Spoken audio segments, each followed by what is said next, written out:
Cari menu takjil yang nggak bikin perut kaget. Uncle Kim punya solusinya. Nikmati perpaduan sempurna untuk berbuka puasa. Persatuan Tarbiyah Islamiyah, tempat berhimpun kami. Bismillahirrahmanirrahim. Assalamualaikum warahmatullahi wabarakatuh. Alhamdulillah, assalatu wassalamu ala rasulillah, amma ba'du. Bersyukur kita kepada Allah dengan mengucapkan kalimat Alhamdulillahirabbil alamin. Bersalawat kita kepada Rasulullah dengan mengucapkan Allahumma sholli ala sayyidina Muhammad wa ala ali sayyidina Muhammad.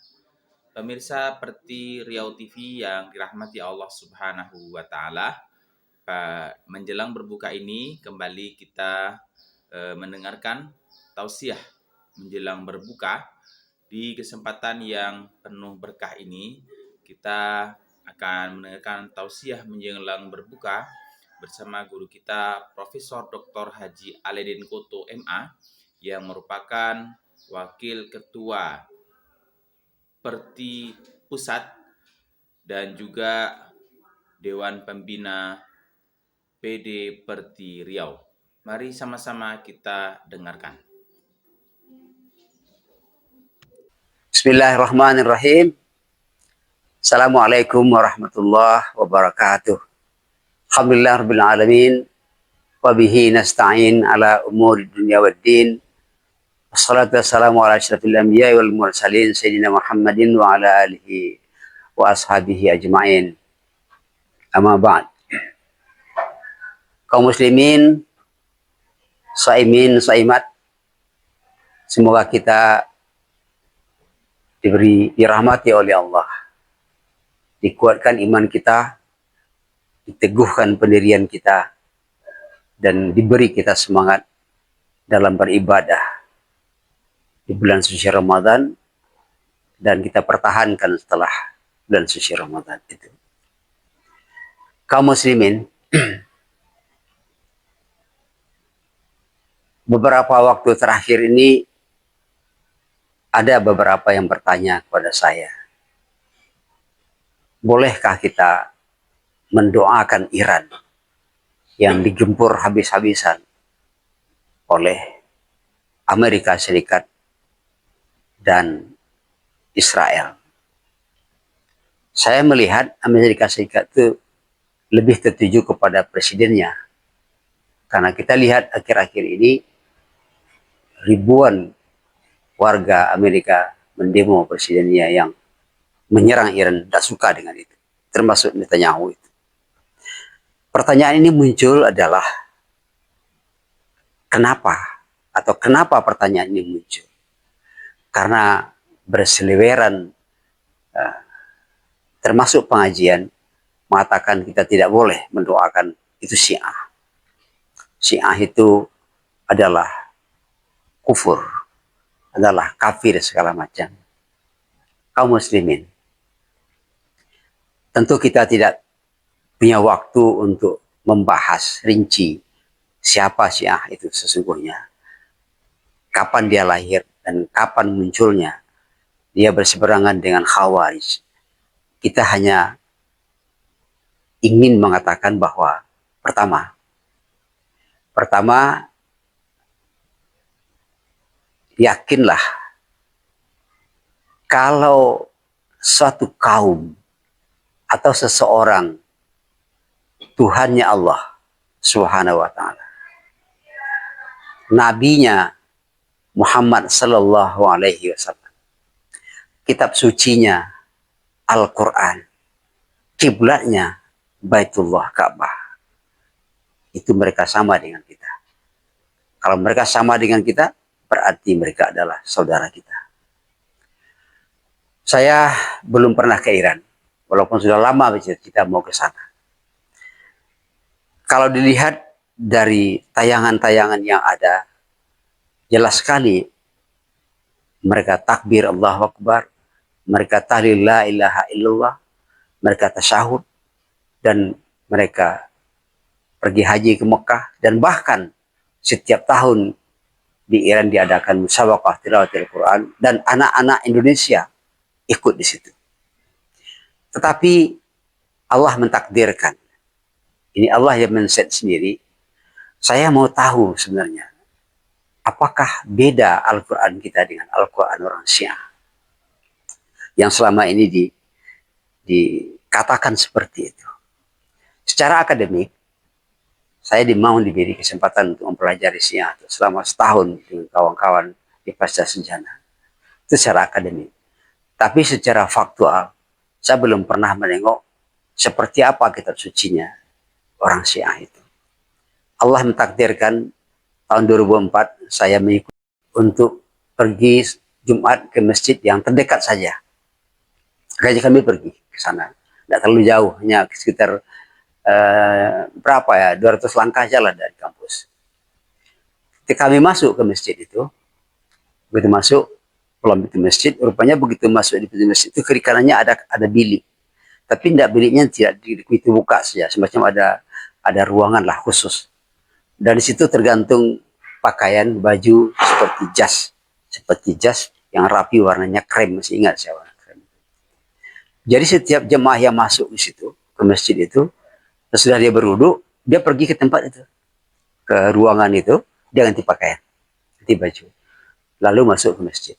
Dan semua yang masuk seperti itu, pakaiannya seragam dan rapi sekali, ya. Orangnya memang besar-besar. Jadi kawan cubit saya, oh, ini apa ini? Hati saya sudah mulai berkata, inikah Syiah itu? Inikah Syiah itu? Tapi saya bilang ke kawan, tenang aja, kita ikuti aja. Jadi setiap yang masuk ke masjid, mereka salat sunat. Tetap seperti biasa, salat sunat juga. Cuma habis salat itu, tangan-tangan mereka bunyi-bunyi. Begini ke dada. Oh, ini Syiah, ini pikir. Kata kawan, gimana? Gimana? Nah, apa, kita lanjut aja. Nah, mereka mengaji, saya ambil juga Al-Quran, ngaji juga. Tengok. Gak ada beda. Gak ada bedanya Al-Quran kita dengan Al-Quran dia. Al-Quran dia itu. Jadi kalau begitu semakin kuat keyakinan saya. Mereka mentauhidullah, ya. Kemudian nabinya Muhammad SAW, kita suci Al-Quran, kiblatnya ke Ka'bah, maka sama dengan kita. Apa bedanya? Bedanya memang ada ketika saya dengar waktu dia khutbah, dia memang menyebut Ali radhiyallahu, ya. Ketika mengucap azan memang ada alinya, tapi tidak nabi, tapi adalah waliullah.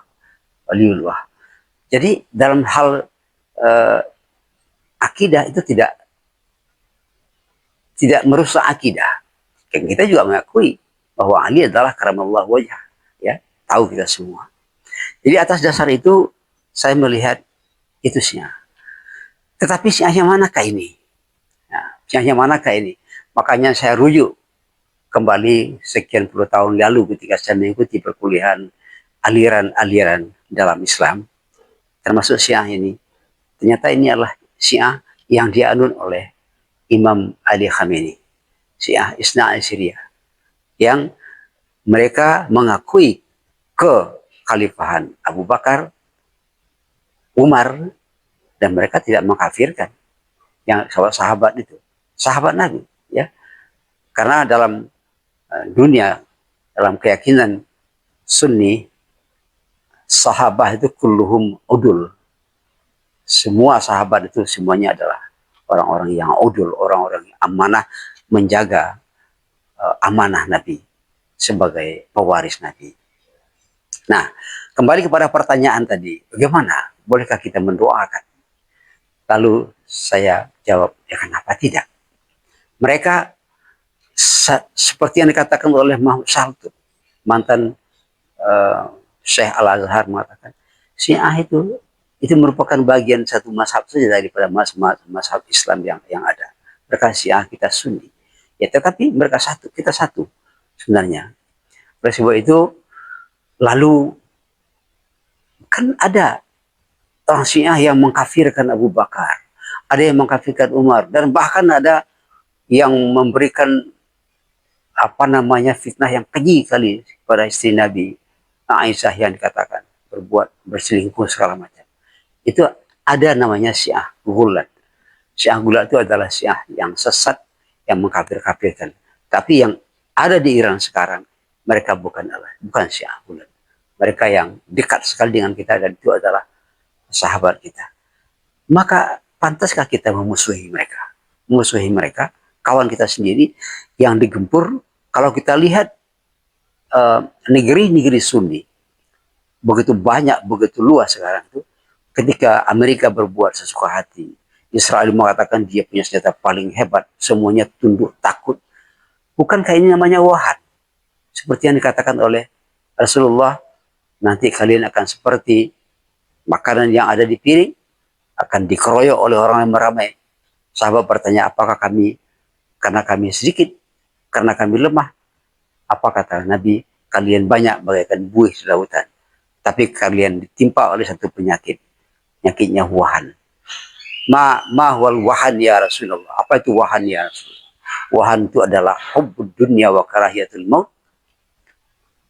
Keimanan itu, tauhid itu, yang diucapkan terus-menerus dalam salat, iya karena na'budu wa iya karena nasta'in, ihdinas siratal mustaqim, itu sirna gara-gara takut mati dan kecintaan kepada dunia. Nah, diam semua, tiarap, bahkan mengekor saja kepada apa yang dikatakan oleh Amerika dan Israel. Tetapi Iran tidak. Mereka diembargo puluhan tahun. Justru itu mengira, Amerika dan Israel mengira mereka terbenam.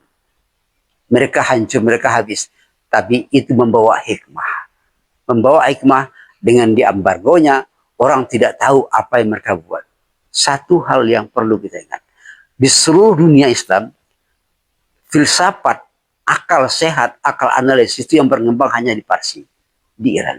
Di dunia Sunni seakan-akan sudah mati. Makanya mereka mengembangkan ilmu pengetahuan terus-menerus. Sekarang kita lihat apa yang terjadi. Oleh sebab itu, mereka dikeroyok, mereka dihantam, dibom, segala macam. Tapi dengan kecerdikannya mereka bisa membalas. Dan balasannya bukan main-main. Nah, saya melihat, bahkan kita seharusnya ikut dengan mereka. Tapi kita tidak punya daya untuk itu, berdoa. Doakan saudara-saudara kita itu diberi kekuatan oleh Allah, dilindungi oleh Allah, dan kemudian semakin dicerdaskan oleh Allah, mereka menemukan senjata untuk melindungi diri dan mengangkat nama Islam ke permukaan bumi ini. Jadi saya melihat bukan hanya boleh, bahkan wajib kita mendoakan saudara-saudara kita di Iran yang tegak menegakkan kalimah Allah. Ingatlah, waktu mereka akan melepas rudal, ketika mereka akan melepas rudal, apa yang mereka ucapkan? Bismillahirrahmanirrahim. Allahu Akbar. Terbang. Ya kan? Itu membuat kita terharu. Begitu kuat keyakinannya akan pertolongan Allah. Kita bagaimana? Ragu-ragu dengan pertolongan Allah. Mereka yakin seyakin-yakinnya. Mereka panggil seluruh umat Islam, apalagi umat Islam Indonesia yang begitu banyak, mendoakan mereka. Mari doakan mereka, mari doakan saudara-saudara kita. Kaum muslimin, saimin dan saimat yang saya muliakan. Di bulan puasa ini, Ramadan ini, kita ingat, Ramadan itu artinya membakar.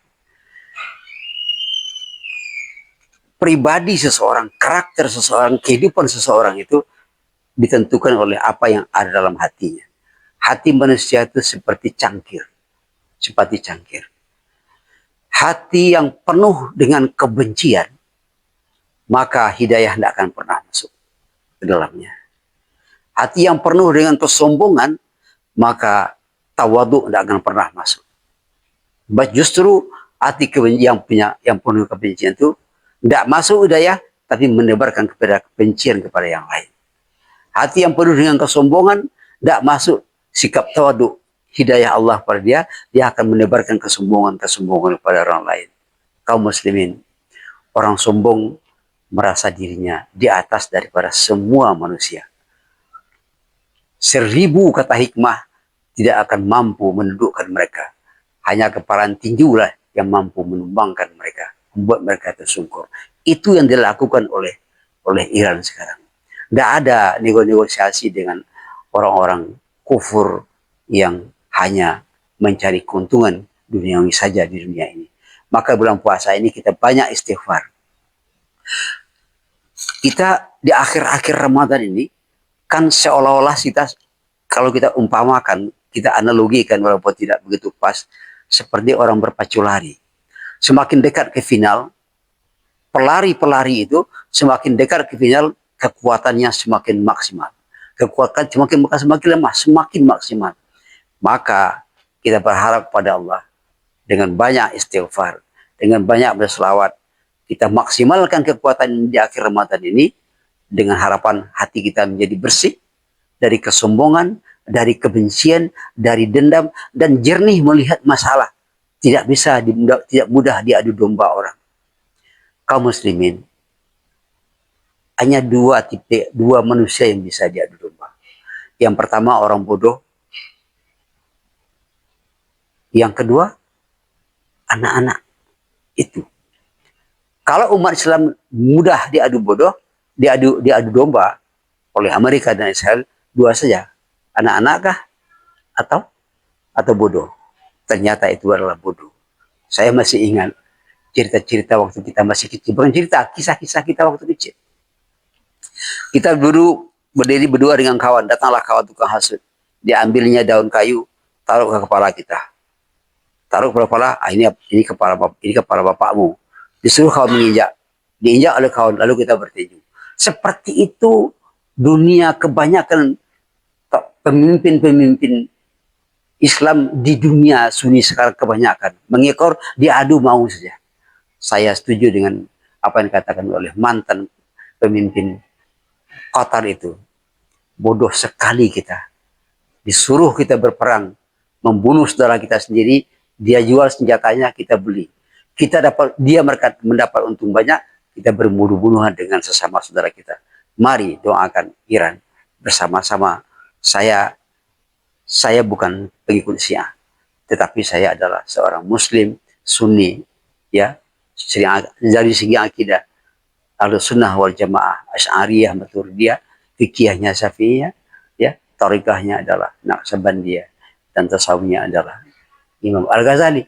Makanya jangan ikuti ajakan orang membenci Iran yang ada sekarang.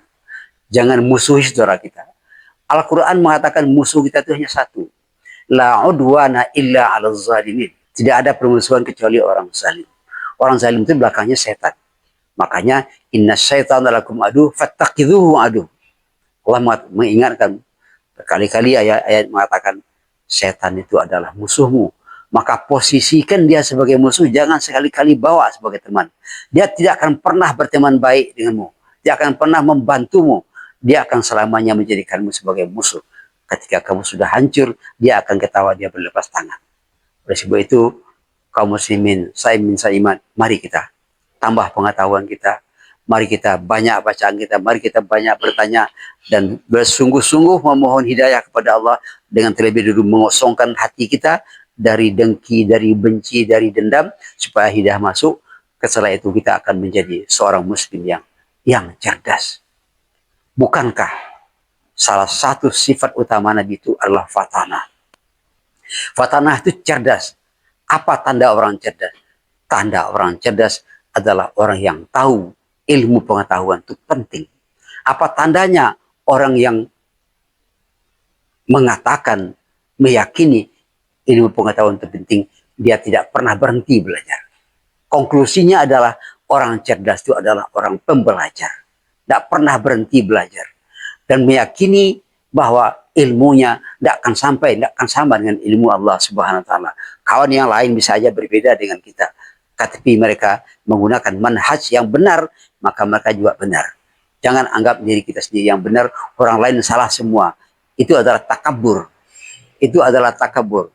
Innallaha la yuhibbul mutakabbirin. Allah tidak suka, malah benci kepada orang yang tidak akan masuk surga, orang yang di hatinya sebiji jarah takabur, sombong. Kalau sebab itu, lagi-lagi mari kita bersama-sama di akhir-akhir Ramadan ini, kita sedikit paksakan diri kita lebih banyak doa, lebih banyak istighfar untuk membersihkan hati. Mudah-mudahan kita ke depan menjadi umat yang tercerahkan. Selalulah belajar, selalulah belajar, selalulah belajar. Salah satu pelajaran yang perlu kita pelajari sejarah umat kita ini, karena sejarah itu adalah pelita ke masa depan. Orang yang buta sejarah, dia akan berjalan ke masa depan dalam kegelapan. Dikhawatirkan, dikhawatirkan mereka akan jatuh ke jurang yang dalam. Orang-orang jahat dalam negeri kita ini berusaha kita buta dengan sejarah. Jangan digiring kepada satu pendapat bahwa Al-Quran itu memberi kita leluasa dalam berpendapat. Saya kira demikian yang dapat saya sampaikan. Selamat menunaikan ibadah puasa, dan sekaligus ya, insya Allah beberapa hari lagi kita akan bertemu dengan Idul Fitri. Saya Aladin Koto beserta keluarga mengucapkan selamat Idul Fitri minal aidin wal faidin. Maaf lahir dan batin. Assalamualaikum warahmatullahi wabarakatuh. Assalamualaikum warahmatullahi wabarakatuh. Saya Dr. Gamal Abdul Nasir mengucapkan selamat berbuka puasa pada Ramadan tahun 1447 Hijriah. Semoga ibadah kita pada hari ini diterima oleh Allah Subhanahu wa taala. Semua dosa-dosa kita diampuni oleh Allah, dan semua doa dan pinta kita dijabah oleh Allah Subhanahu wa taala. Terima kasih. Wassalamualaikum warahmatullahi wabarakatuh. Assalamualaikum warahmatullahi wabarakatuh. Saya ucapkan selamat menunaikan ibadah puasa Ramadan 1447 Hijrah tahun 2026. Taqabbalallahu minna wa minkum sholihal a'mal. Semoga Allah menerima segala amal ibadah kita dan mengampunkan segala silap salah dan dosa. Barakallahu fikum. Wassalamualaikum warahmatullahi wabarakatuh. Bismillahirrahmanirrahim. Assalamualaikum warahmatullahi wabarakatuh. Saya M. Sarpi Hutauruk MM, Wali Kota Sibolga 2010-2016, 2016-2021, Ketua Umum Persatuan Tarbiyah Islamiyah Perti Pusat, Wakil Ketua Dewan Pertimbangan Majelis Ulama Indonesia Pusat. Dengan ini menyampaikan selamat berbuka puasa bagi saudara-saudaraku kaum muslimin dan muslimat dimanapun Anda berada. Semoga dengan ibadah puasa ini kita mendapatkan nilai takwa di sisi Allah Subhanahu wa taala. Terima kasih. Wassalamualaikum warahmatullahi wabarakatuh. Saya Profesor Mundhir Hitami mengucapkan selamat berbuka puasa. Mudah-mudahan puasa kita pada hari ini penuh dengan berkah dan hikmah dan diterima oleh Allah SWT. Seperti Riau TV, berazam mencerdaskan umat.